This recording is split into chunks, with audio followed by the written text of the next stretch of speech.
morning and welcome to Political No Brainer, the podcast where we move past winner takes all politics and into real conversation. I'm Jeff Rabinowitz, aka Coach Trippy, and I'm with Kevin Howard, an incredible author, and now he has just launched his new podcast, Breadcrumbs. I was listening to episode 1 and episode 0 early on and throughout the week.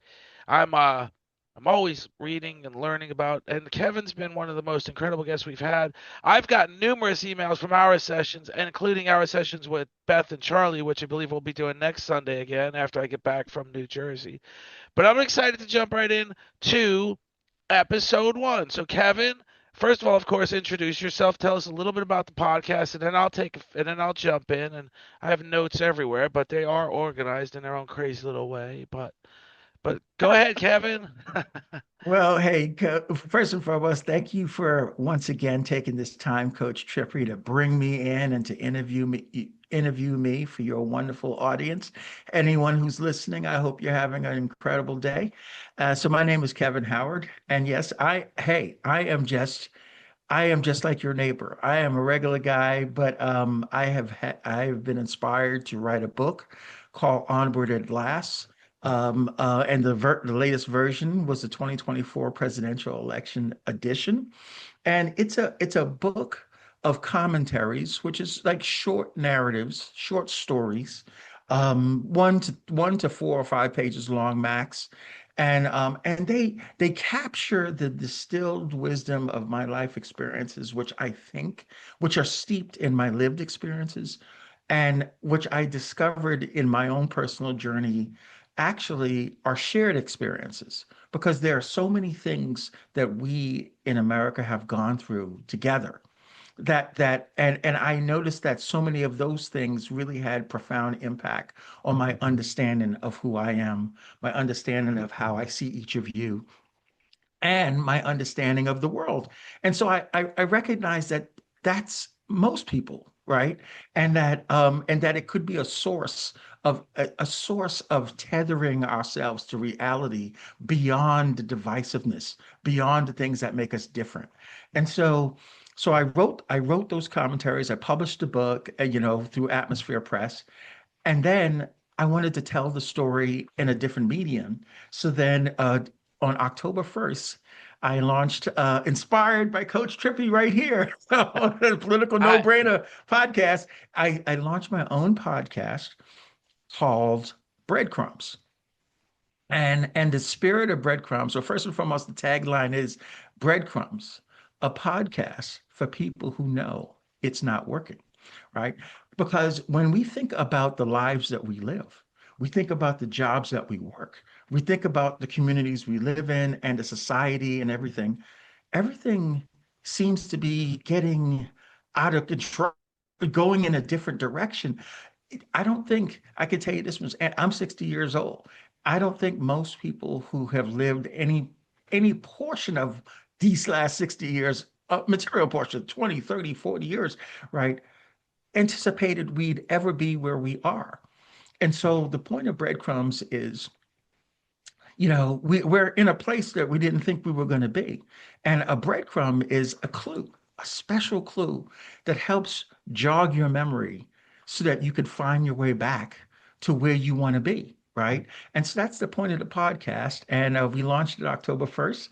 Coach Jiffy referenced it. I did a episode 0 to give the overview of the podcast and my background, but and then I did episode 1 on launched on October 1st, and you could find it on YouTube, on Spotify, and on Patreon.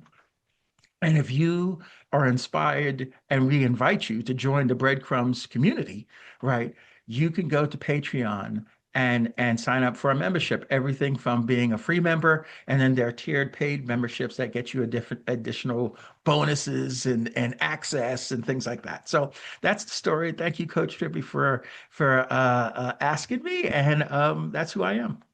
So actually, thank you, Kevin. Thank you for writing your book. Thank you for starting your podcast. Thank you for giving me some level of credit to give you the idea. But it's all you. There's no doubt about it. It's all Kevin Howard. When Kevin Howard emailed me and said he wants to be on the show, I said, "Wow, I am getting somewhere." And it was funny because the other day I was out and about looking for a guest, and I met a young man, and he said I showed him the podcast on my phone and stuff, and he's like, "What's in it for you?" I said, "I have no idea really. I haven't figured that out yet. I'm really just really having I'm really feel like I want to do this, and I want to keep doing it. I want to keep getting better at it. I want to be biased, and so."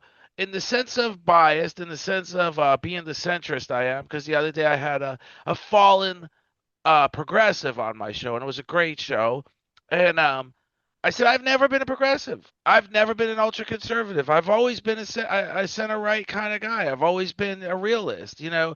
And so let me jump right into the podcast. And I when I listened to episode one, it was really interesting. So, and you mentioned we we portrayed or defined Donald Trump as a misogynist, a racist, a sexist, a homophobe, and a fascist. And at times I believe that there are some people who have defined. I haven't defined him as that, but it just referred me to another email, and I actually printed it rather than try to figure out how to get into my emails on this computer or any other computer in this room. So I printed this, and it was the Democratic platform from an adamant. So this is the title of the email: the Democratic platform from an adamant Trump supporter, an adamant conservative. Uh, and so he depicted, I guess, Democrats, because it is titled Democrat Platform, as socialism, kill babies, raise taxes, open borders, defund the military, take away guns, weaken the economy, defend illegal aliens, suppress free speech, repatriations of slavery, and remove the electoral college. I found that interesting, but I won't go there. I may go there actually. I did find that interesting because the last one of all these I found I never knew. I always thought if you thought about the electoral college, I thought there was a lot of contention on both sides. I never thought of us as being the ones that only voiced our. I've said it's an absolute necessity, even though it's terrible. It's like saying, you've got a cardiac patient on the floor and you debate what kind of a CPR to give them. No, let's just give them something and see where we go from there. But okay, socialism. And we're I what I'm gonna let you jump into this, but when we Trump as a racist, when we depict Trump as a racist or a sexist, I do point out I do point out some of the stuff he does. Like he was convicted in the court of civil law for rape, and the victim was awarded $85 million. We're still talking about the greatest justice system in the world. And we're still saying that even though it's extremely hard to convict a person of rape, physical rape, she went to the lens to say, look, okay, I couldn't, he raped me. I'm never going to stand down from that story. I'm going to continue, just like the O.J. Simpson trial. This O.J. Simpson killed my brother, or O.J. Simpson, uh, but we weren't able to convict him on murder, but we were able to convict him in a court of civil law. So there's this standard. We have this second chance. So to say he's he's a misogynist. I don't think he treats women with respect, but I have never defined his presidency as that being the issue. So let's just start there. Where do we in just take it from there? Who is it on the Democratic side that depicted him as a misogynist and made that the number one issue that he's not qualified to be president because of that? Coach, great way to start. I mean, you got my blood running because I have to make a minor correction. I did not say that the prevailing narrative, and this is a part of the setup for the episode one. Is in the overall theme of episode one was, where are we in America today? Okay, because everything seems like a whirlwind. So let's capture where we are. And the first segment was, we reelected Donald J. Trump as president of the United States. And so and so what is so then I started then said, okay, what is the prevailing narrative that describes the people, not Donald J. Trump, the people who elected Donald J. Trump?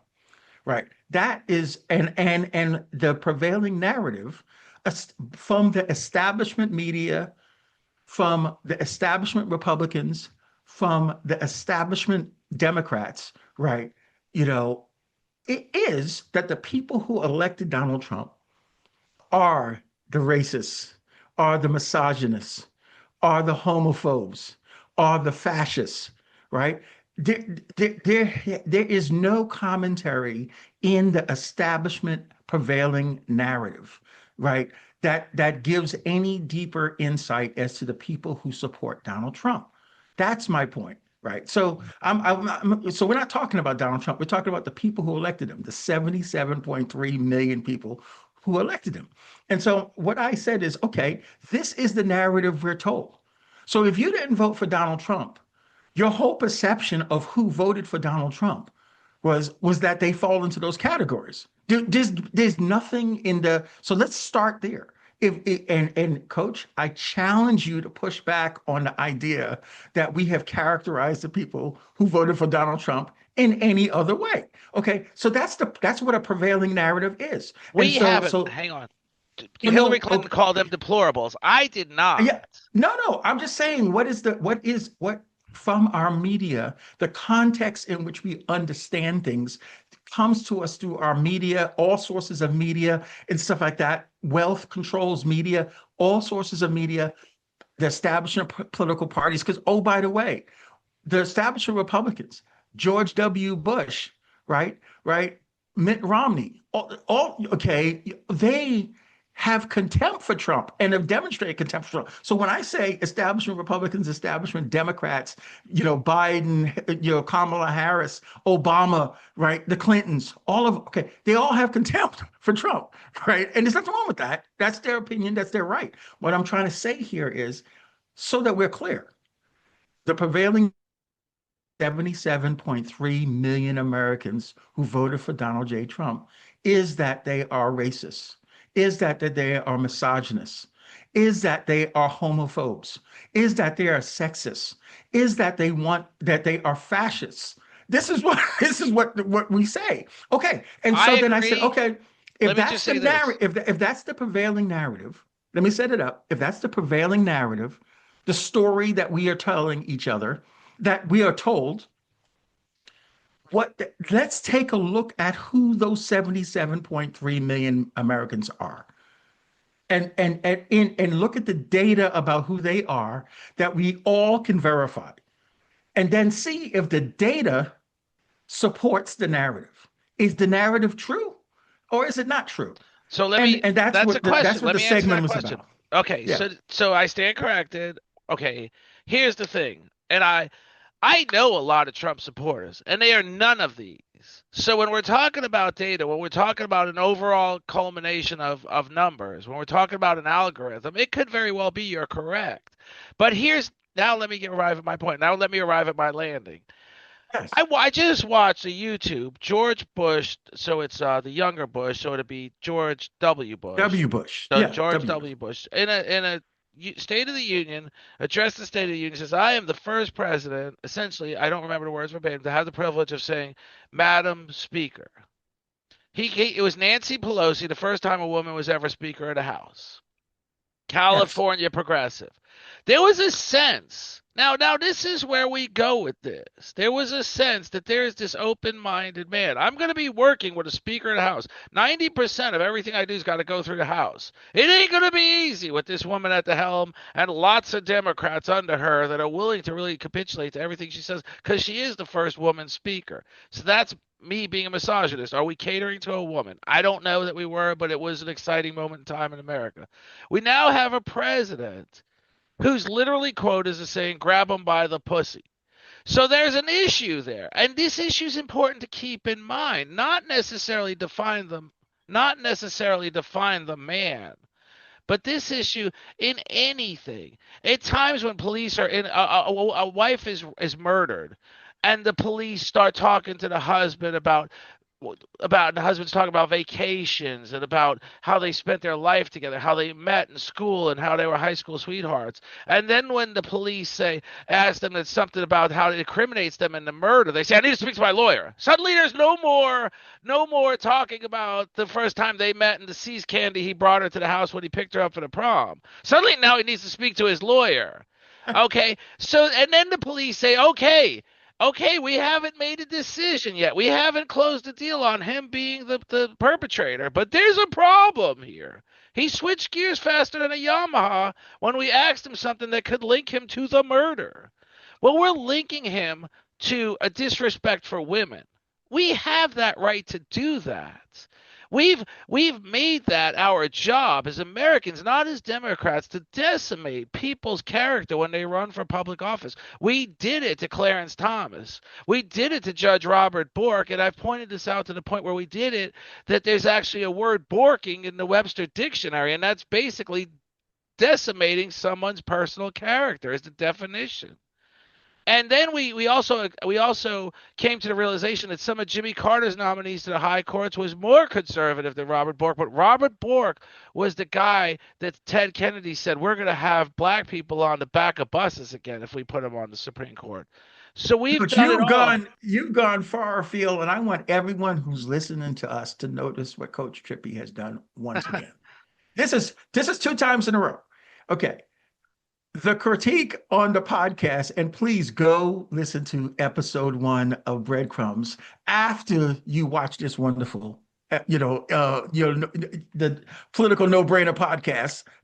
Go over to the Breadcrumbs and listen to episode 1, and you will see yourself that the context was not to characterize or to assess Donald J. Trump No, himself. but the No, supporters. but right, the supporters. And here, okay, you started characterizing what I was saying as characterizing Donald Trump I stood himself. corrected. I And stood corrected. yes, okay. And then I I explained I was acknowledge talking it. about I his acknowledge it. I was talking about his supporters. And what have you just done? Gone back to make the case why Donald J. Trump is what No, I mean, that's no, it's you didn't, his coach. It's supporters are doing on. it to him. I'm His merely supporters are doing it to saying, no, no, him. no, no. We're not talking about Donald J. Trump other than to say that who elected him, because I'm talking about how we characterize the people who elected him. This is a part of how we think about each other. Again, the point of my podcast Is to was break that through that. the narratives that we're told shade how we look at each other, right? I'm not talking, I don't know Donald J. Trump. Yeah, he is the catalyst. I agree. They elected him. Okay, 77.3 million Americans elected him. But who are they? Because they elected him. And quite frankly, they are our neighbors. They are our coworkers. They are the people who produce our food, who fix our cars. They are an integrated part of our society and actually represent more people than who voted clearly for Kamala Harris. So who are they? Okay. And I want to emphasize, Coach, do not continue to conflate who they are with who Donald Trump is. But okay, because when we use the lens of Donald Trump to judge our neighbors, right? This is just not true. This is just not honest. Well, And so let's essentially, I made that okay. point that the people I know that voted for him are not But misogynists, here's are not but socialists, here's the are not thing. homophobes, Coach, I love you, my brother. are not. I said socialists. I But meant fascists. even you are not the point. Even me, I'm not the point. The point of the analysis was not to take anecdotal characterizations of people, of the 77.3 million people.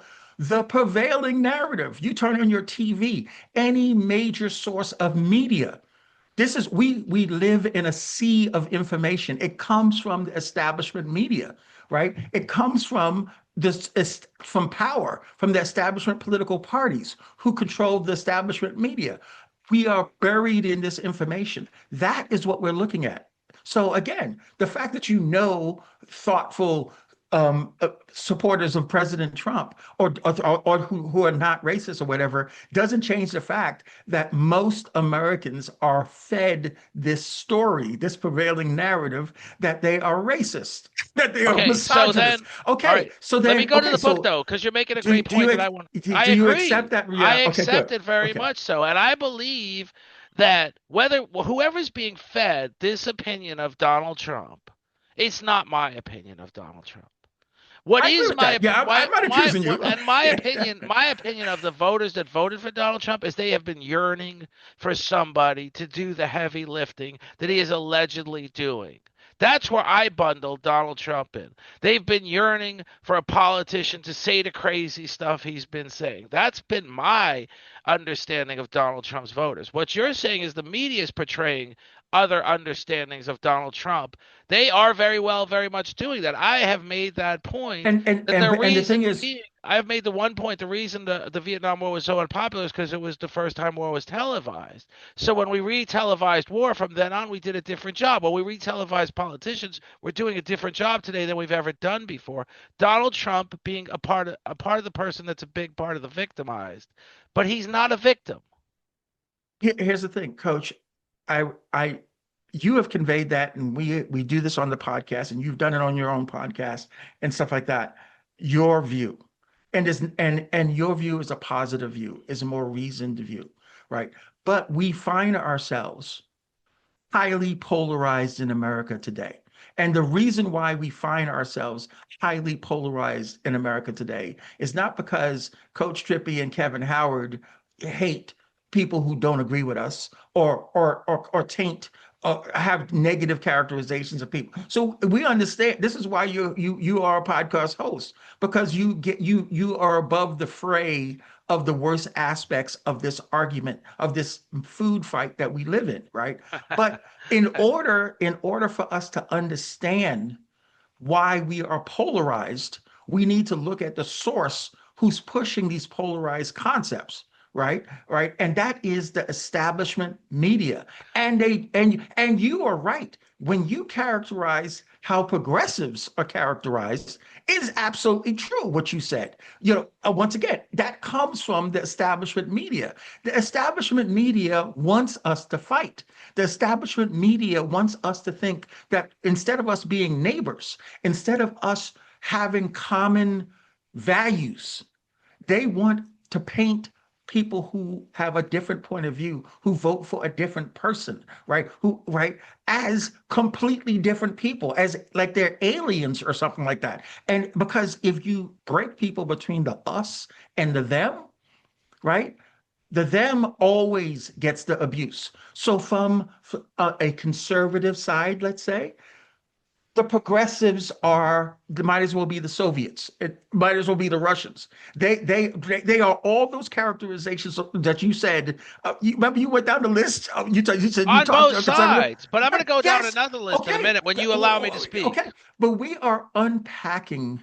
We're getting past that, and how we're getting past that on breadcrumbs is we're using the things that make us similar, our shared experiences, our shared humanity as the source of information, right? And then we're going to get the data and see how are these prevailing narratives that are causing us to hate each other, that have the vitriol at the peak So of allow US me to history. interject now. Allow me to Yes, interject. Let me go on to two please. things. I'm going to go on to two things now. I'm going to go on to the book, and I'm going to go on to something else that's going to be sort of a surprise. Then, Okay. okay, I have to ask you this question. Don't answer it right away. Let me go on to my second thing. Then Lewis Yes. Powell wrote the Powell Memo to the U.S. Chamber of Commerce in 1971 as a call to arms for American corporations to co-opt the media. Now, I agree, but I want you to explain it because you are going to be much better at explaining it than me.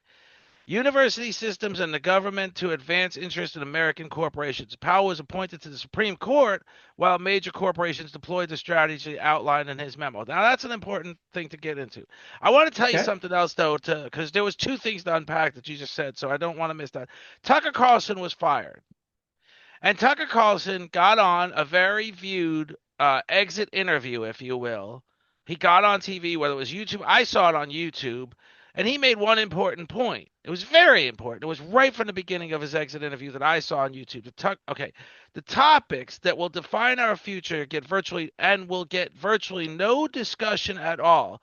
Both political parties and their donors have reached consensus on what benefits them. Both political parties have reached consensus. They actively collude. This is Tucker Carlson. This is not me thinking out loud. This is his words verbatim. I took 20 minutes to play back and forth to get them verbatim. They actually collude to shut down any conversation on these six topics. Let me tell you what the six topics are, because I think you just. So, emerging science is one, war is another, civil liberties is another, corporate power is another, demographic change, which is something we may have to explain to some of our viewers, but it's important. Demographic change and natural resources, which is something you're an expert in all of these, but natural resources is essentially your wheelhouse. So let me tell you again. These are 6 things, according to Tucker Carlson, that both parties have agreed to never discuss, to never put at the forefront of a campaign, to never put at the forefront of a political agenda in front of the House or the Senate. These are concerns when we think about Donald Trump. So, emerging science, we have RFK. I'm not so sure he should be the spokesman for emerging science or vaccines. I'm not so sure the stuff he puts out there. Acetaminophen, one of them, no one has ever agreed with him that it's causing autism, to the point where I just had a discussion with Temple Grandin, an amazing autistic scientist, researcher, writer, professor, who didn't say either way on the subject, but she said if you want to know about acetaminophen causing, go to these sources: PubMed, Google Scholar. Go to these actual sources. Don't just take a politician's word for it or his snippets for it. War. I've got General Wesley. We've Clark, Wesley Clark, Clark, Smedley Butler. Smedley Butler. Smedley Butler. War Okay. is a racket. War. Are we going to ever talk about this in the House? We're talking about Donald Trump. He addressed the fact that we're trying to end the never wars. Uh, so it's possible the oldest, easily most profitable, surely the most vicious. He's talking about war, profitable, the profit that's involved in war. Will politicians ever stop that? Civil liberties. That's something Democrats are big on. And that's something that have been bundled into DEI. It's a concern I have that we keep bundling everything into DEI. That if we have a teacher to speak Spanish to only Spanish speaking students, we're now accommodating students over and above other students we're not accommodating. Well, let's start talking more about accommodating every student rather than pulling back on some of the moderate Coach, accommodations. what we need is as this conversation is being recorded, we need the AI, the chat bot to put up on the screen on the side, not covering anyone's face, the number of issues that you raise in your comment, and then you say, okay, Kevin, what do you think? Because you just put about 10 issues up there. So okay, so So my hand is start. going to Go ahead and explode. Oh, start. yeah, you're right. Yeah. Okay, but it's And it's a actually scatter refer back shot. to anything in Uh, particular. okay, first and foremost, I Tucker Carlson's critique when he got fired, on Fox, right? It's important. The major takeaway in what he was saying is not that those issues are are not used in campaigns by both establishment parties, but that the establishment and their donors agree on how all those issues should be handled, right? And that they're working together, they're colluding. It is no look, it is, I mean, and we don't get to see, we're not the people in the room when the deals are cut, but we have enough shared experiences that we know what Tucker Carlson said was true. An example of that is an example of that is when George W. Bush was at the lowest level of his popularity at the end of his presidency in September of 2008, right? So we have a national presidential election coming up in November that ultimately elected Barack Obama, right? When George W. Bush's popularity was like 26%, right? All-time low in US history for an American president since we started recording popularity. Okay.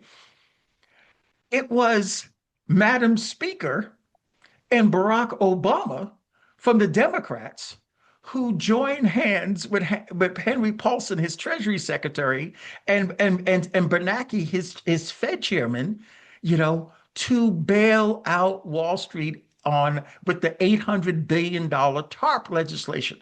Go back, get your search engine, check the votes in September 2008. Who voted for TARP? Because John McCain and the bulk of the Republicans who actually are conservative, who find bailouts an anathema, right?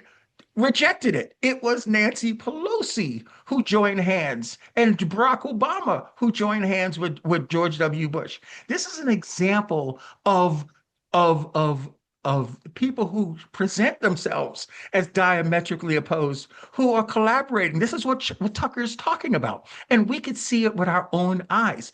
Do you think that was just, oh, that's all the way back in 2008? It's not current.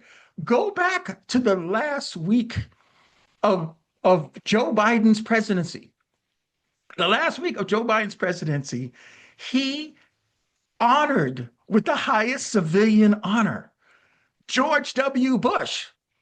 Okay, we saw it with our own eyes. Go on YouTube, put in, you know, George W. Bush, you know, Joe Biden, you know, honored at the White House, and see for yourself how the establishment Republicans and the establishment Democrats are one. Even though, okay, and so their control and their donors, power that's behind them, the money, right, own the establishment media, right? They are the ones who are telling the stories that encourage us, the 98%, right, to fight like we do, to hate each other. And while we are fighting, our circumstances continue to get worse and worse and worse, and more of our money, more of the gains from our productivity go to them, right? So how And do so we in fix that? well, first and foremost, recognize what they're doing. You have, okay, I mean, and this is the story of the 77.3 million Americans. See, okay, But I so don't mean to what interrupt, I, but no, we keep using that number, but with I don't know what Joe Biden's number was, but it was around a 70 plus million. no, It no, no, was no. If you're talking about Joe Biden's number in 2020, or you talking yeah. about Kamala His Harris in voter 2024? No, even when we keep expanding on both numbers, really, because we have one candidate in both those two races on the Republican side. We have two different candidates, of course, on the yes. Democratic side. But so we'd have to take Joe Biden's 2016 figure, where No, he that 2016 is Hillary that's Clinton. And see, no no, right see, this is a distraction, coach, because 2020. all I'm saying is that if you look Well, I'm at just saying there why was can't support on no, both can we sides. take an honest look at the people who voted for Trump? Because that's all I'm saying. That's what I did. And the data is there, and anyone can go into their chat bot, and the data can be analyzed and sourced. You know, and what I did was I showed that the 77.3 million Americans represent every major demographic in the country, You did show that, every and I have it race, right here. gender, age, everyone, I have it right here. all trended towards Trump. Every region of the country, 98% of all counties in the country trended towards Trump. I mean, it is the widest. It could be thin. He had 49 point something percent of the vote. Kamala Harris had 47% of the vote. We are at a stage in US history where our elections are thin because we've been polarized. Okay. Even though his margin is thin, it cuts across the widest swath of the American electorate since Reagan's 1984 landslide, where he won 49 states against Walter Mondale, right?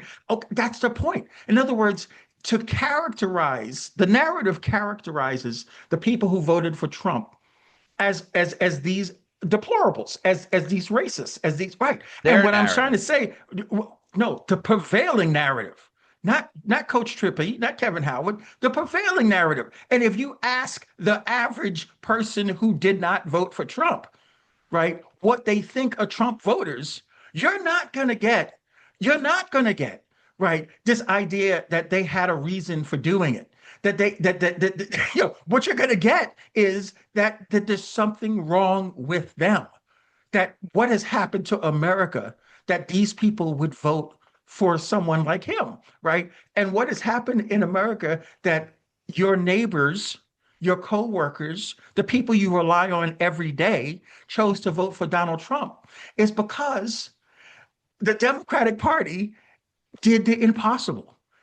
They made Donald Trump the lesser of two evils. They did. That is So the hang on. reality. Okay, Let so me that's jump in why. there. Let me jump Don't in blame though. them. I'm Don't blame not. Let me them. jump in though. I'm not. That's a great point. They did make him the lesser of two evils. That's where I acknowledge everything you're saying is they never had success in demonizing him. If they demonized him, it still did not make him lose the election. So again, this is something where we get back to the basics that Republicans are better at the game of politics than Democrats. That's fine. That's how he won. They tried demonizing him. They were certain 15 felonies in New York would reduce his credibility down to zero and he would lose the election. They were certain they could keep propping up Joe Biden long enough to run for election, even if he passed out on the stage, taking in the oath with John Roberts swearing him in. Then they could slip Kamala Harris past the goalie. He just didn't make it to the finish line. All these things that they did were all wrong. But to feel like that there was a sense of confidence in Donald Trump. There was in that sense of confidence, there was those people who thought finally somebody's going to do the heavy lifting. But then the other voters said to feel like that many of his 77.3 million voters believed in his ability to really accomplish something in a second term. That wasn't there. What the hope was that we're going to go with this guy and he's so gruff, he's so abrupt, he's so bullheaded, he's going to get something done. I don't know if you get into it in the book or the podcast, but has he really, in your eyes, has he really met your expectations in any way, sense, or in any? When you think about some of the things he promised, we would have lambasted any other candidate for saying, "I'm going to end the Ukraine war in 24 hours. I'm going to end the Gaza war in 48 hours." Whatever he said, has he really done some of the things, the impossible things he said he could do? First and foremost, it's important to say that when when the nation thinks when the electorate thinks the country is going in the wrong direction, right? Um, they never reelect the incumbent. Okay, and so what that demonstrates historically is that when the electorate thinks the nation is going in the wrong direction, the election becomes a referendum on the incumbent. It becomes right. It does not become a referendum on the challenger, right? So it just because the electorate elects the alternative, if the context is because they think the country's going in the wrong, right? It's not because they think the alternative, they're not motivated simply by the alternative. What they're motivated by is a rejection of the establishment. 70% of Americans felt the country were heading in the wrong direction going into the election.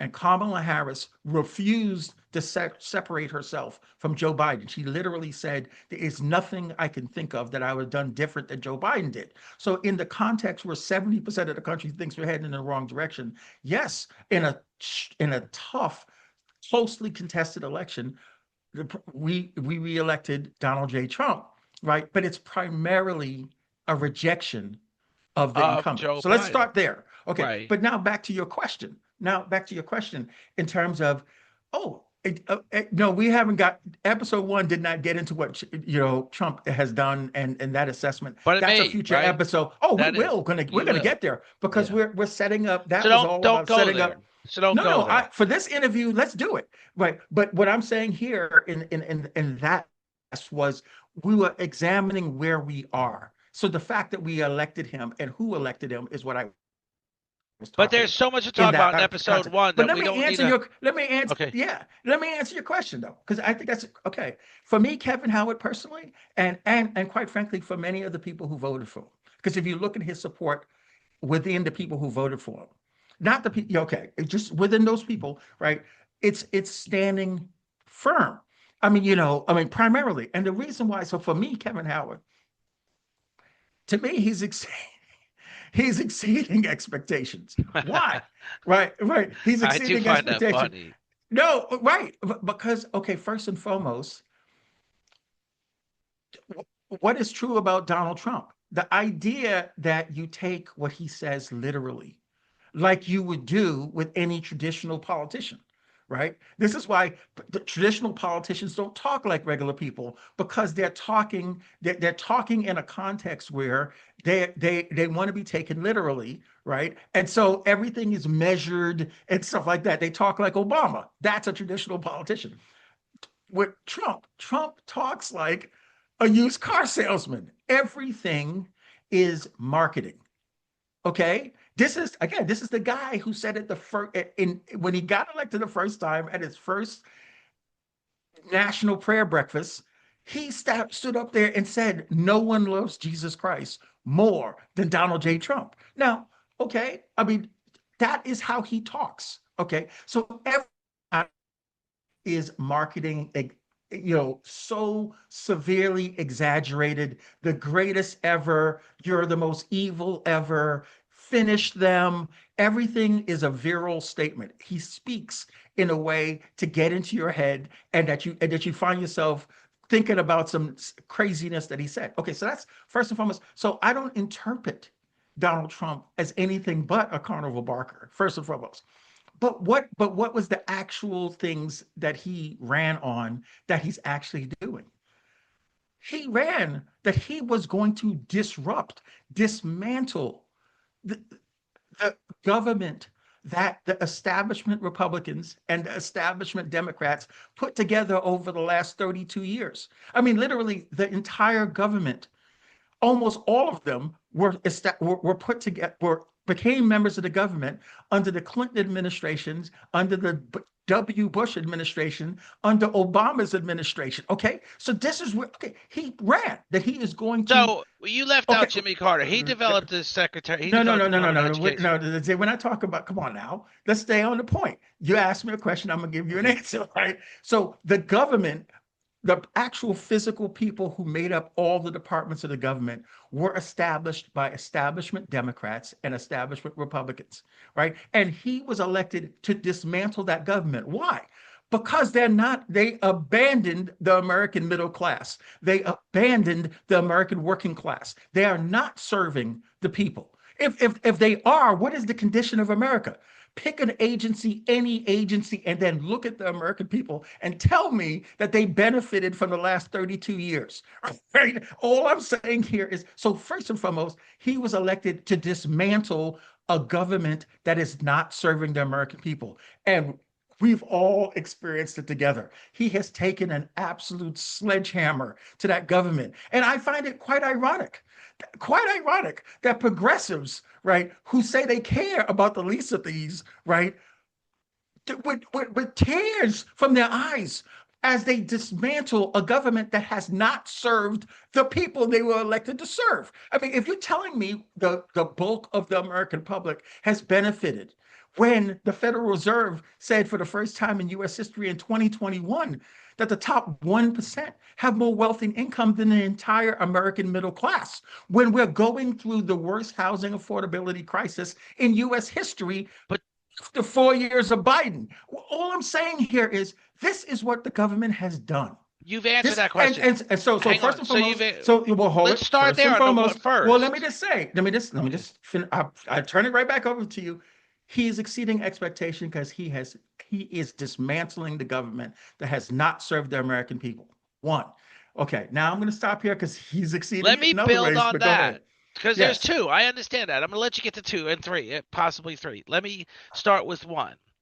Ronald Reagan made a campaign promise he was going to get rid of the education department. It grew in size and scope. The department grew in size under his watch. He made the promise he's going to. So Donald Trump gets kudos for that. He made the promise he's going to dismantle the government that's not serving the people. How's American education? How are Americans doing in I'm education? agreeing with you. So How's hang our on. test scores? Okay, Right. Okay.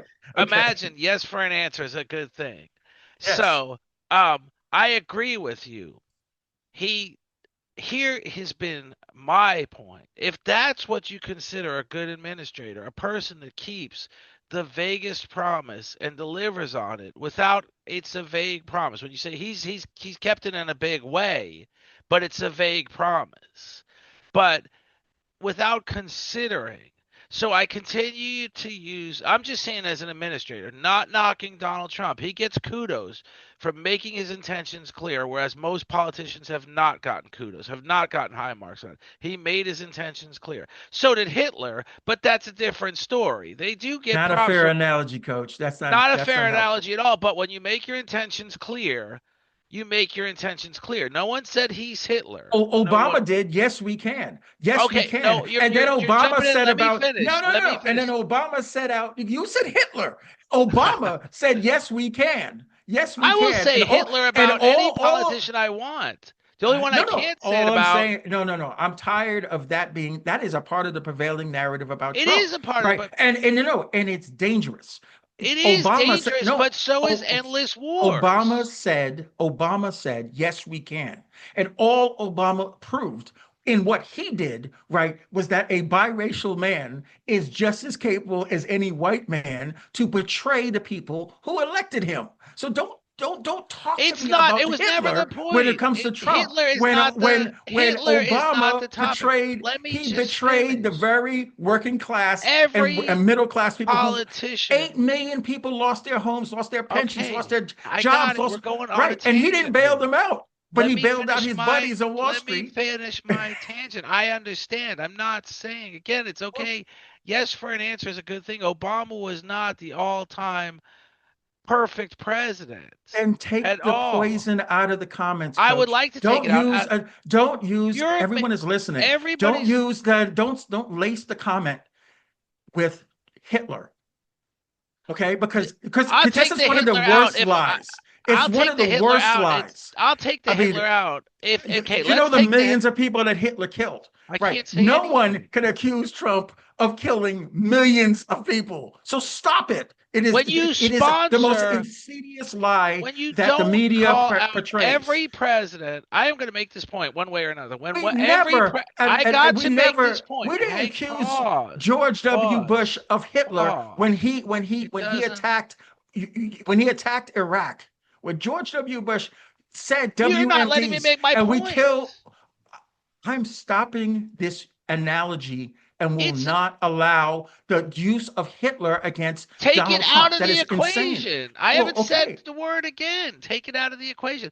When you talk about the Iraq war, we amassed 600,000 troops on the Saudi border. We continually bombed Iraq, the city of Iraq, for months, or if not No one continually. accused George W. Bush when that was a lie.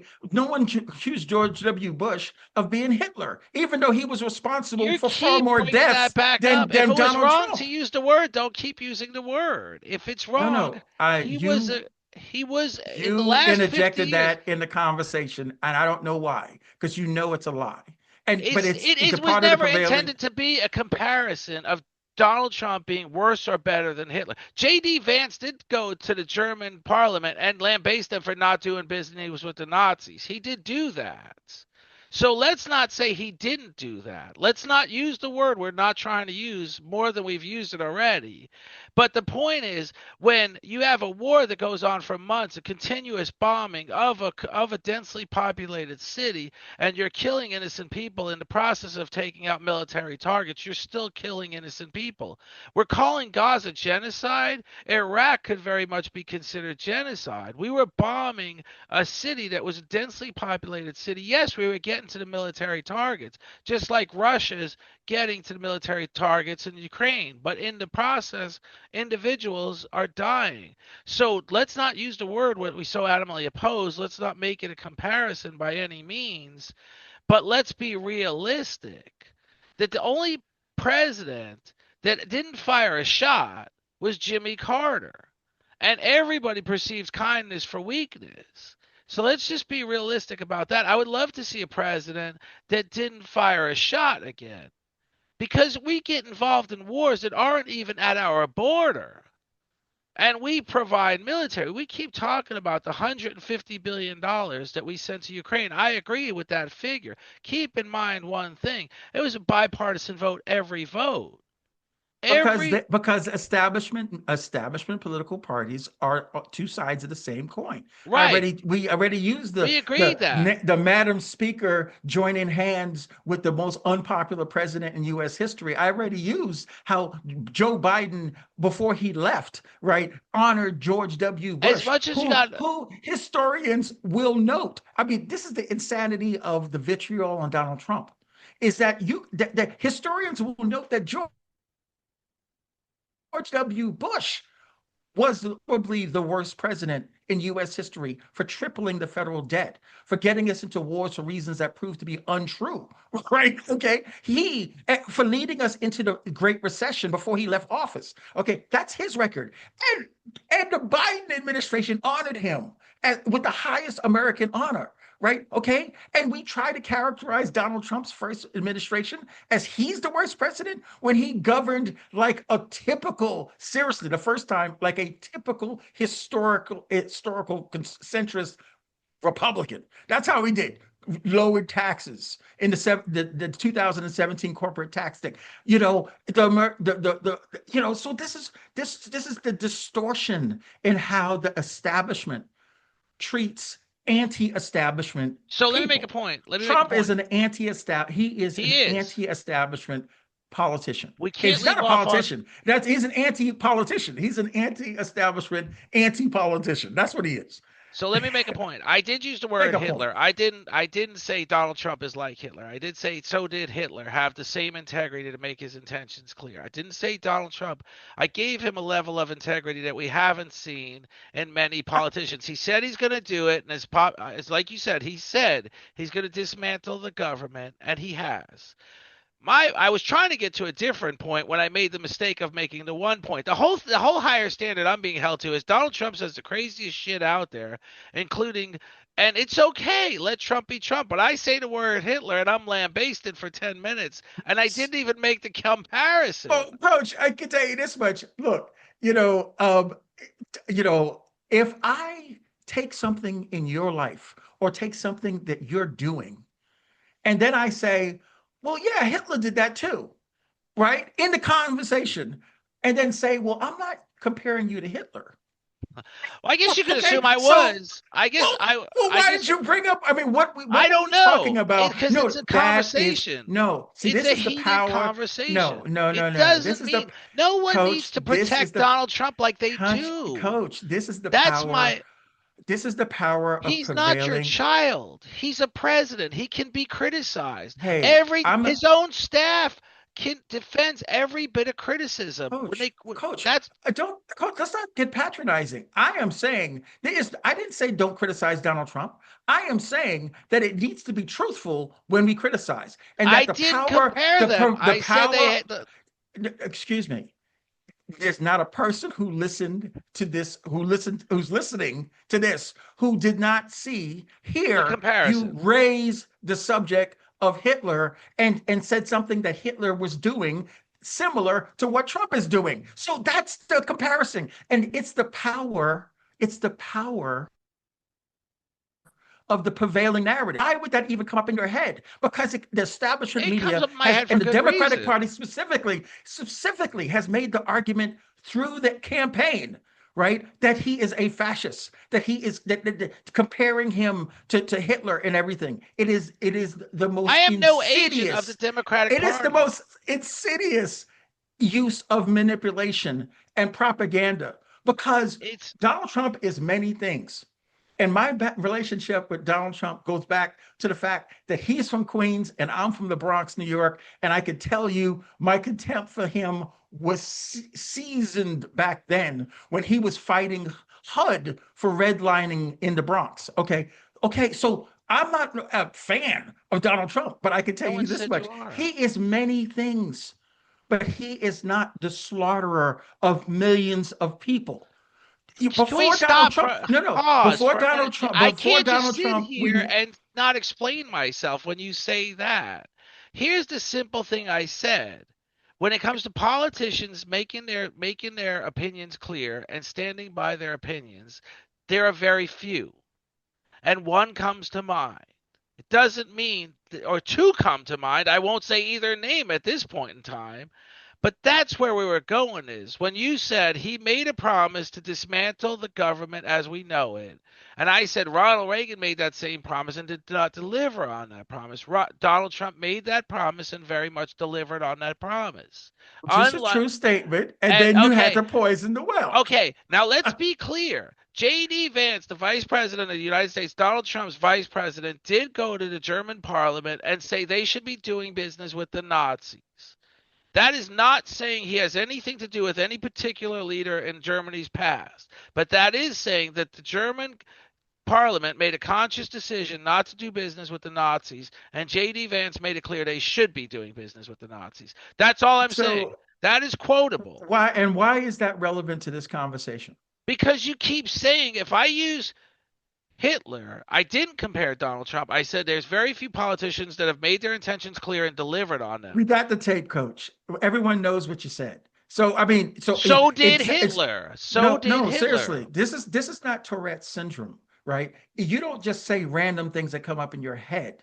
Anything that comes up in your head that you're going to say in this conversation, it's fair for everyone to think you think it's relevant to the conversation. So when you raise Hitler after giving Donald Trump a backhanded compliment, right? No one is confused over the fact that you think that it's relevant. Okay, so you're only If you digging have a and certain making it worse. quality, You're only digging and making it worse. I'm We not can move digging and making on. it worse. He said he's going You to do you it. He can't. did You it. can. You're not going to change the impression by trying to say you didn't do what you did.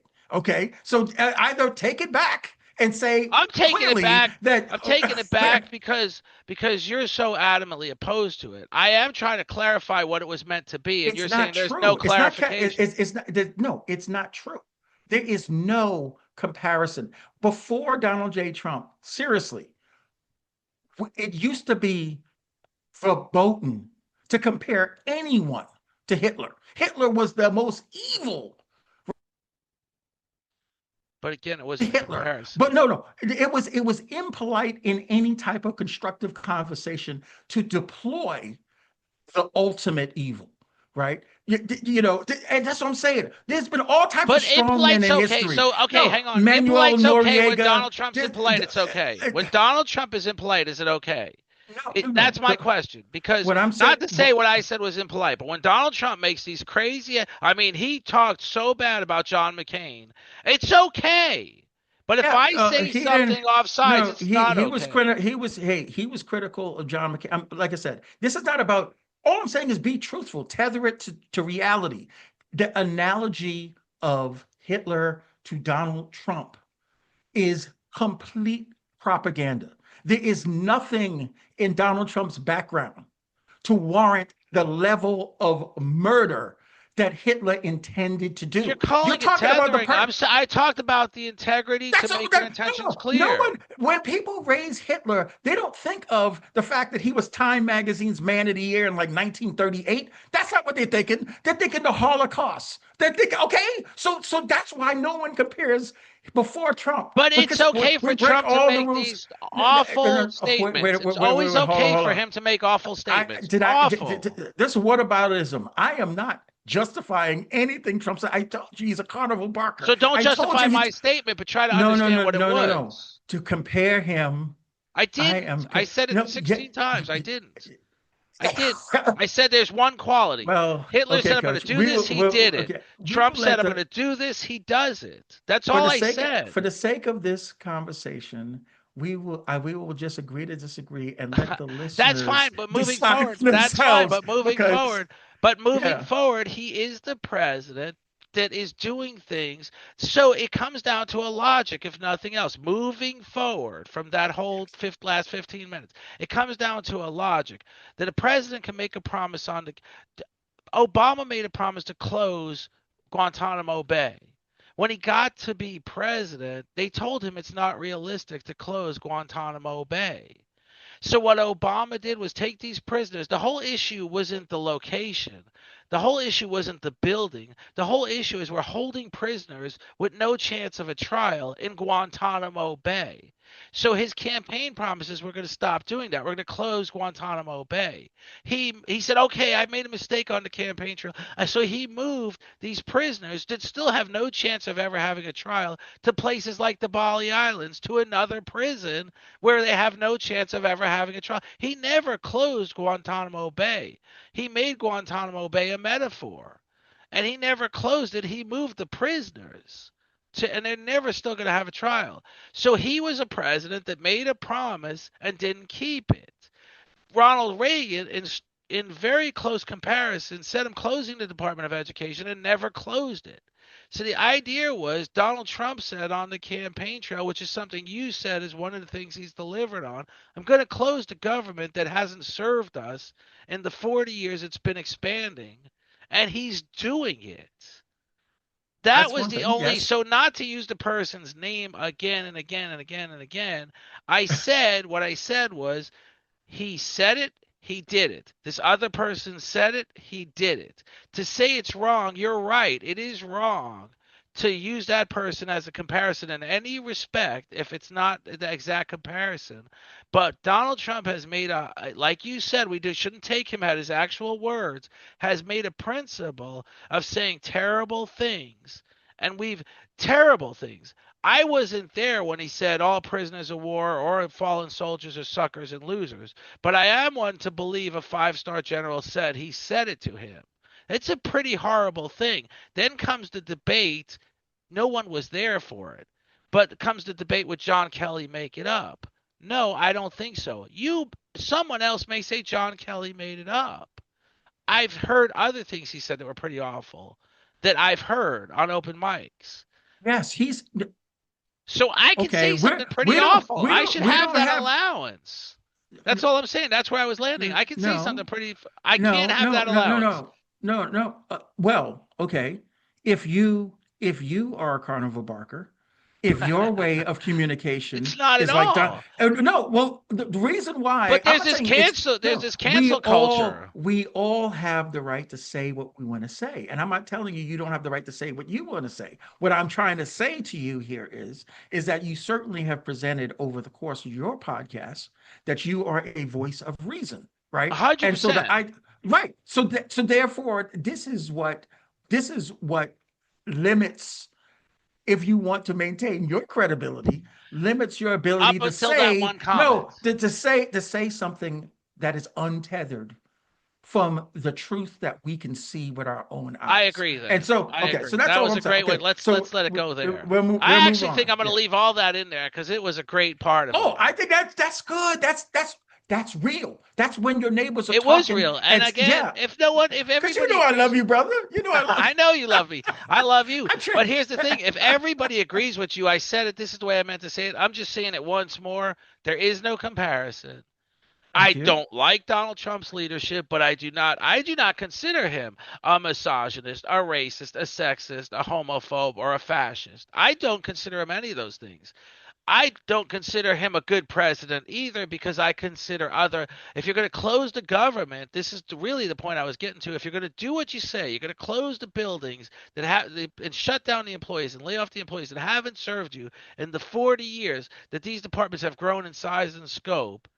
At least analyze what was good about him. Consider, and then somebody will say, well, it would take more than his 4 years. All he has is 4 years as president. But just this whole sledgehammer approach, I don't approve of it. To me, when I look, see, this is what I mean. That's why we have to keep our focus on the people who elected him, us, the American people, right? Yeah. With the notion that And he's going to do the heavy lifting. no. But here's the thing: when you are talking about an American experiment, government of the people, for the people, by the people, that government for 40 years has disserved the American public. And the proof of the pudding is who benefited from our American government since 1992, right? Okay, everyone can see, everyone is experiencing that the American middle class has one nostril underneath the waterline. The working class is underwater, and the working poor is near drowning, right? So this is where the bulk of the American people are, right? And so yeah, okay, you might want to complain about couldn't he take a surgical, approach to the government? No. To the No. people So who wait a to minute. the You're saying no. to the people who have been betrayed by that government, to the people whose lives have been destroyed by that government, right? No, no, that's what they are saying. That's what they expected. Okay, now let's move on to the next issue: immigration. Okay, we have agreed on your podcast before, right? That the Biden administration's policy of reversing what Trump had done before him, that led to 8 to 10 million new undocumented people coming into the country, according to the Biden administration's own Homeland Security So let's Administration call it what data, it is. Let's right? not just Okay, hang on. Let me say this. I agree. I agree. Let's call it what it is. What the Trump policy was, what the Biden Trump. Just before we go too far past that, the Trump policy was stay in Mexico till you can legally come to America. Biden reversed that policy. People were crossing the border in the millions. I agree. That was a bunch of Yes, crap. I right. And agree. so the American people totally support. Look at the Donald polling Trump. data Donald Trump. beyond the people who voted for him. A larger majority of the American people did not support the immigration policy under I Biden. I Okay, agree. right. And so yes, we could say it's an overreaction to No, unleash ICE that's into the not. communities The and overreaction was the well, all, incompetence. When ICE all enters one American home of all I'm saying is citizens in the middle of the night, that is something that has always been, when something like that happens, that is something that has always been made a giant national issue. Let me give you an example because we're saying again well, now. not to underline that. I don't disagree with that. I'm not. Okay, What I'm so trying to say here is how we got here. how we How we got how we here, how we we got got here is that the undocumented population of the country nearly doubled in the last 4 years. Okay, that's how we got here. So okay, but there is still a hey, home invaded. no, can I express this enough?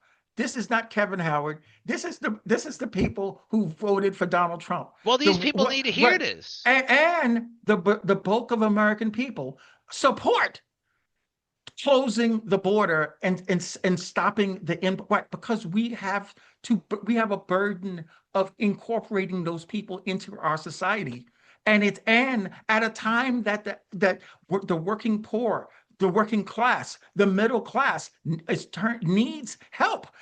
We're bringing in millions of people who also desperately need help because they don't have jobs. They have to be integrated, and that comes from local government budgets, state government budgets, federal budgets that can't be helping the American people. This is why people oppose Biden's sieve of an immigration policy. I have Okay, never opposed something more so politically. once again, this is why Trump is exceeding expectations because Right, in he's this closed one the damn area. border. He Oh, closed well, this is the second area. He is dismantling the government that did not and serve the closed the American border. people. He has closed the border. Right? But Okay. Right. let's not allude to the fact that we I agree. stopped there. Yeah. I agree he's dismantling the government. I agree he promised to do that. I disagree with the approach. Now you say that's, and again, without going back to the bad reference I made, he said he was going to do it. He did it. I agree with that. So I agree with the high marks you give him on an A for a promise and an A on delivery. I don't like the delivery. Now, when it comes to immigration, the only reason I'm clarifying is because there's good reason for clarification. When it comes to immigration, I agree with close the border. We asked Biden to do it. He wouldn't do it. He felt But like, I now we feel have to get the politically, 8 to 10 million people out, we and have to get him this out. is We one of the have to get him distortions. out in a way. We're not talking about the undocumented who've been here for 10 years, whose children have grown up here, who are already Well, he integrated. very much Right? is, We're not. but No. We're talking about the last 10, 8 to 10 that's two who different just got subjects. no. The reason why is because the burden is on the latest. When you first arrive in the country, you need to be supported to integrate. When you've been here for 20 years, 10 years, you have a job, you're productive, you're the migrant farm worker who stayed, you're all those people who serve our communities, who every economist who's ever analyzed immigration, undocumented immigration, shows that they are a net plus to our society, but not in the beginning, not in the first some years while they're trying to get established. That's when they are drained. And we have nearly doubled the undocumented population in the last 4 years. So that's Do the you have a problem. number? Do you have a number of?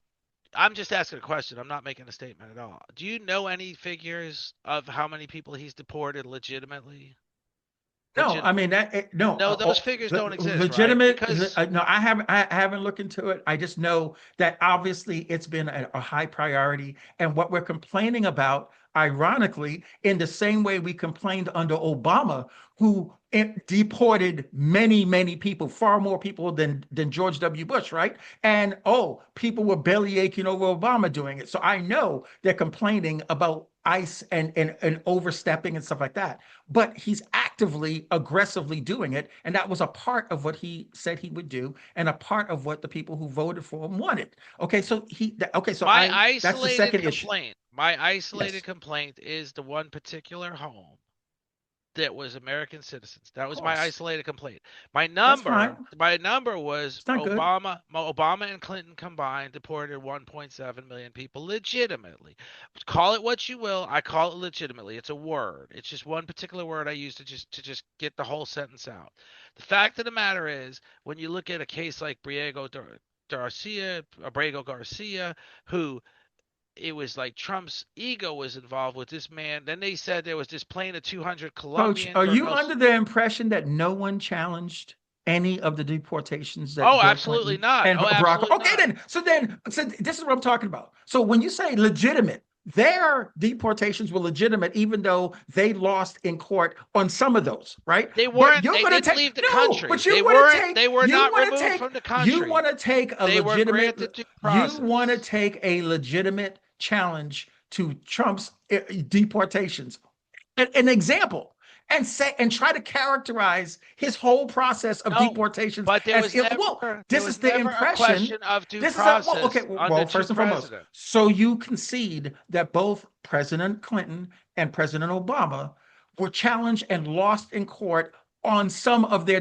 With deportations. those So individuals, yes, I concede. yes, Yes, okay, that's the so answer. then is Hang there on, okay, no, so then because you're what's the just saying that's difference? the answer. That's not. There is No, a no, no, difference. The that difference is the no next that, sentence I'm saying. Let me explain the yeah, difference. The tell me. difference is they were challenged. These individuals, whoever they are, because I don't know their names, were still in the United States. They were You they don't were know that. granted. They were You granted. There was never no, the. There was you net. don't know that. We are arguing a point that we do know that there was due process They not were followed. deported and challenged, and no, you don't know that They they were didn't not have. removed from the country until they You were. know that. How would I know that at this That's point? what I'm If saying. Then why are that's you saying the it? issue You no, is you had if 200 individuals all going to I'm El saying is Salvador with no paperwork, and El all I'm Salvador saying said we don't even have paperwork. We're sending this all plane I am back. saying is that it is not different from from Clinton and Obama's deportation policy, that it gets challenged in court, that they win some cases and they lose some cases. That is absolutely happening with President Trump. There's no question about it. And if you only look at the cases that he loses, right, then and There try to was use that as indicative of all the deportations, because that's the impression you're given, right? That's what I'm there saying. was That's not true. 200. How come you can't acknowledge there was 200 people on a I plane didn't to say, El Salvador that didn't have paperwork, because and that's we're talking no that was Trump's we're decision talking to about strip that plane. a target audience of 8 to 10 million people, and you're talking about 200 people, and you want I didn't Just deny follow the that. process. No, I didn't deny that happened. I'm merely saying this is normal.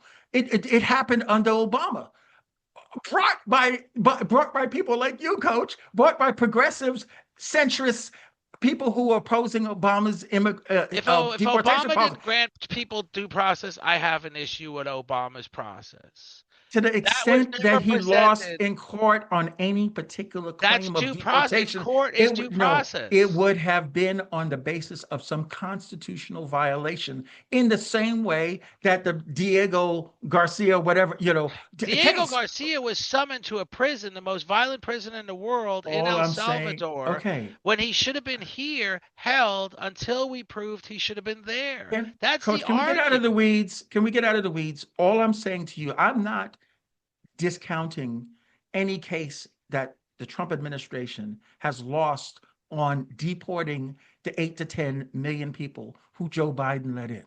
I'm not I'm not disputing it. discounting the 8 But to what 10 I'm million saying people here Joe is Biden let in. what we were talking about is, what has Trump done? Has he exceeded my expectations on Agreed. the issue of immigration? Yes. And his supporters agree.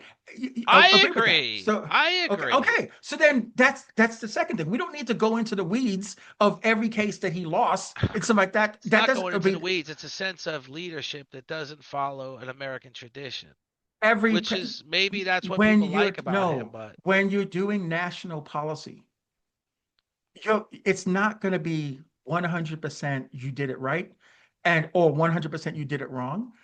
Yes, he's responding to a flood of undocumented people who were let into the country by the previous administration, right? Perfect. And he's getting an No A for question, A no marks. A question marks. that He is some doing of that. the things he's doing exceed constitutional limits.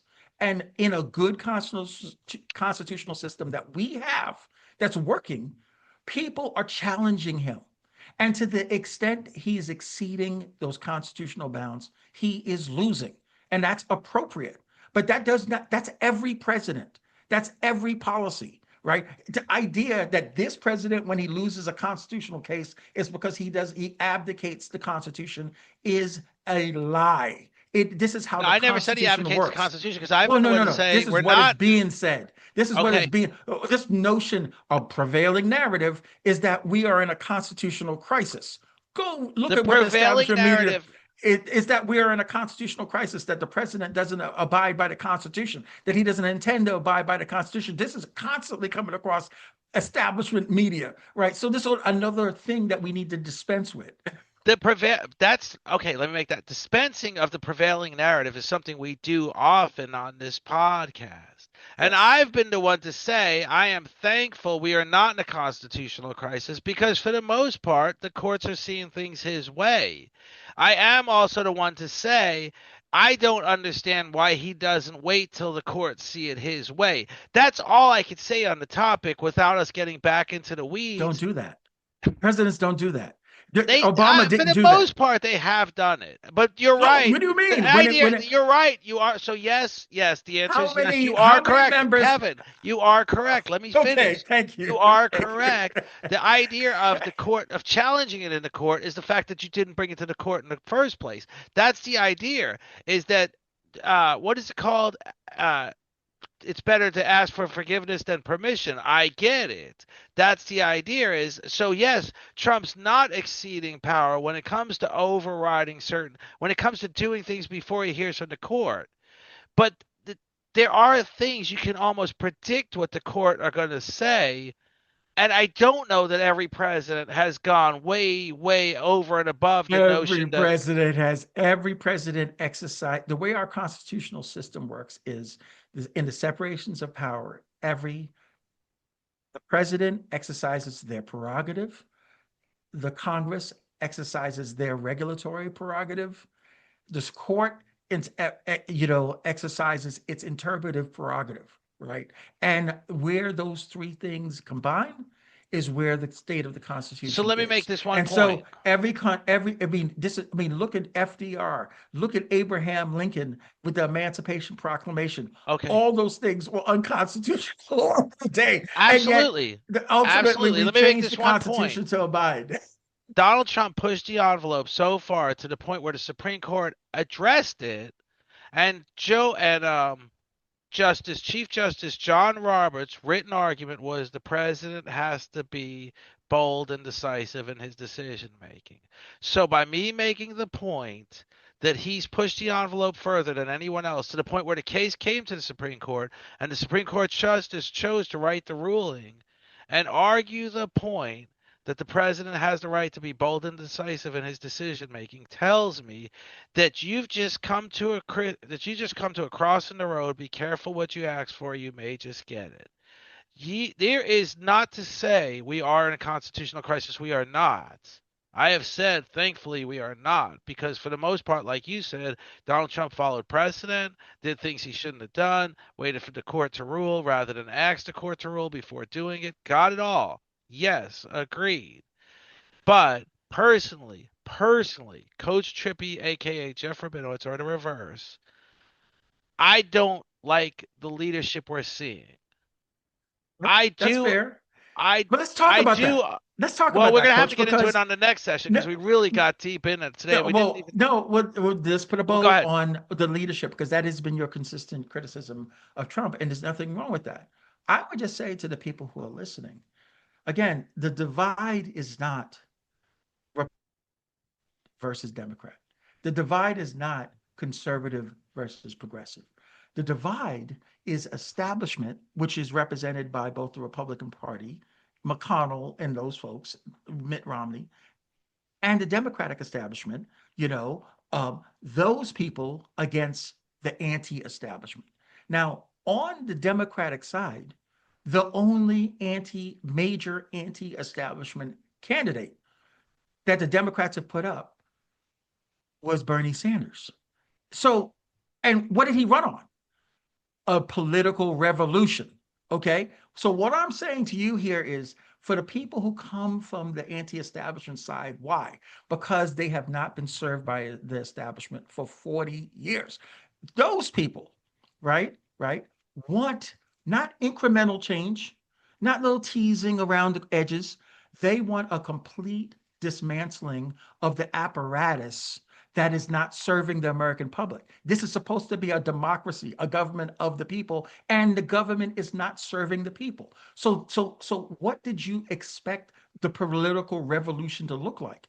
If you don't like the Donald Trump version, right? We had the alternative with the Bernie Sanders version, and the establishment Democrats, in a banana republic technique, denied the American people a general election where they could have chosen but between the Bernie Sanders version of the political revolution and the Donald Trump. Instead, the Democrats cooked the primary process in 2016 and 2020 and I'm gonna go. and I'm gonna go so far 2024. as saying, They to give us establishment Democrats as the only alternative to Trump. let me say Hillary this. Clinton, Joe Biden, Let me say this. Kamala Harris. If okay, so given the fact that the American electorate is anti-establishment, let's understand that. That is just factually true. The American electorate is anti-establishment. The only choice we gave them, who's speaking the language of anti-establishment, is Donald J. Trump. So if you're And complaining about his I'm not style, complaining. I want to wrap this up with blame the this statement. Democrats. I'm not complaining. Let me tell you, you used the word political revolution. I'm going to tell you this. The political revolution we That's see today, Bernie's. That's Bernie's. let me just That's what say this. Bernie called for, not Kevin Yes, Howard. yes. That was Let Bernie me say Sanders. the political revolution we're seeing is actually the most beautiful political revolution ever seen in mankind. There is no bloodshed on the streets. There is no civil war. There is a testament to our systems in place, to our Great, founding fathers seeing a great. vision of a country that will last forever. It's time for this political revolution. It's time for this discussion. It's time for this podcast, and it's time for breadcrumbs to ask the questions. And we're allowed to do that. I don't hear any soldiers knocking on my door right now telling me shut this down. I don't hear any soldiers knocking on my door telling me to shut this That's right. down. It's time for this. The political revolution is beautiful. But let me be clear, other than one person's name I utilize, Donald Trump should be able to handle the criticism he gets. Agreed. I He's criticize not him. We've able to. criticized He's a him. narcissist at times. He can't handle it. He gets mad at it. And What do you that's mean? just He's doing his childish. job every Oh, day. The as a fact, look, carnival oh, I barker. see, I see. So we're going to forget the history of every American president who bitterly complains about the criticism they get. Do I remember Richard Nixon having an enemies list in the media? Do I remember Barack Obama suing more members of the media than any president in U.S. history? I mean, so please shed the I tears can't of say that I Donald Trump can't then you know what handle I'm the gonna say? criticism. He's handling the criticism by doing what he was elected to do. How about that? Okay. How about Kevin Howard tell us about his book and his podcast? And then we're gonna do this again because it's really good. Oh, I love Coach Trippy. I wish I was there to hug you, man. Everyone listening to this right now, this is real talk. This is your neighbor who has gone through years of shared issues, shared experiences. We all went through the election last year. We all have been trying to build our lives over the last 10, 20, 30 years, right? And we understand to the extent it has got tougher or not. We understand all the actors who we have elected who promised what they promised. And so this is how we flesh out what's real is that you get into it, you call in data that's easily verifiable, and then we come together at the end, right? And we say, now let's go to work, right? And so, Coach, thank you for this conversation. This was great. And for those of you out there, if you want more of this kind of good stuff, check out the Political No Brainer Breadcrumbs. podcast. I'm going to, honor the host of where I'm at, and also check out Breadcrumbs, which you could find on YouTube. You could find it on Spotify. You could find it on Patreon, and consider joining the Breadcrumbs community on Patreon. Thank you so much, Coach, for today. This is great. Thank you, Kevin. I No, this enjoyed has it. been incredible, really. And we're gonna do it. I always say the same thing. I'm gonna text you soon, and we're gonna set it up again. And we got another one for me, you, Beth, and, Beth, Charlie Charlie, in a week. Um, looking forward to it. Political No Brainer podcast. Check it out. And tell your friends. And we're indeed. gonna do it again. We are going to do it again, Coach. I'm Thank you getting a so lot of much. great feedback via email about people that want to join the show, and they're always talking about us and our conversations, and I'm excited. I'm excited It's about the growing. prospects. Traction is occurring because there's authenticity in these discussions. There was a And lot of it's authenticity today. We had a yes, heated discussion. believe me, no, there's no offense involved, as you see. No, not at And all. so, Not at all. No yeah, offense intended. If I phrased something wrong, yeah, I we're all apologize. good. Yeah. We're all Thanks, good. So, hey, everybody. you take care. Take care, Kevin. I'll talk to you soon. Thanks, buddy.